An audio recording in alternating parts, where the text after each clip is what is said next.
અમરેલી લેટરકાંડમાં પરેશ ધાનાણીનો ઉપવાસનો મામલો, જેમાં આંદોલન પર બેસેલા પરેશ ધાનાણીની તબિયત લથડી હતી।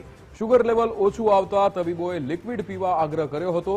શુગર લેવલ ઘટશે તો હોસ્પિટલમાં દાખલ કરવાની ફરજ પડશે। 2 દિવસથી પરેશ ધાનાણી સહિતના નેતાઓ ઉપવાસ પર છે। સરકાર સમક્ષ ન્યાયની માંગ સાથે પરેશ ધાનાણી સહિતના નેતાઓ ઉપવાસ પર બેઠા છે।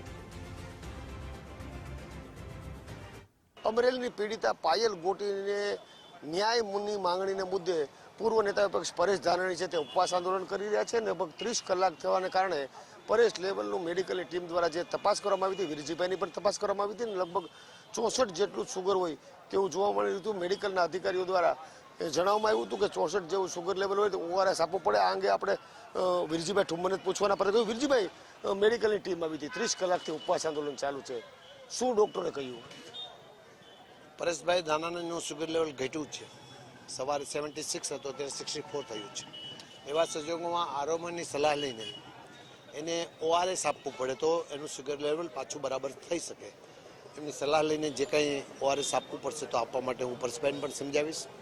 આ નિષ્ઠુર લોકોની સામે લડાઈ છે, શરીર સાચવવું ખૂબ જરૂર છે। મારો યુવા કાર્યકર્તા છે, યુવા નેતા છે, વિરોધ પક્ષના નેતા તરીકે જેને ફરજ બજાવીને ગુજરાતના અનેક પ્રશ્નો સોલ્વ કરવા માટે આખા ગુજરાતને ધગધગતું રાખ્યું છે, ત્યારે મારી વિનંતી ગ્રાહ્ય રાખીને ORS લેવા માટેના ડૉક્ટરનું સૂચન થશે તો અમે એમને આપીશું।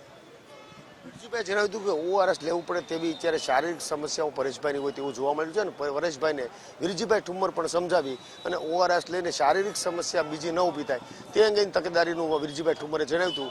ત્યારે 30 કલાકથી ઉપવાસ આંદોલન કરી રહેલા પરેશ ધાનાણીની વધુ તબિયત ન લથડે તેને લઈને પણ અત્યારે અમુક લોકો જે છે ચિંતા કરી રહ્યા છે, અને આગામી કલાકમાં પીડિતાના ન્યાય મુદ્દે પરેશ ધાનાણી પોતાના ધરણા ઉપવાસ આંદોલન છે તે વધુ પણ આગળ ધપાવી રહ્યા છે। કેમેરામેન વિજય સાથે ફારૂક કાદરી, ગુજરાત ફર્સ્ટ, અમરેલી।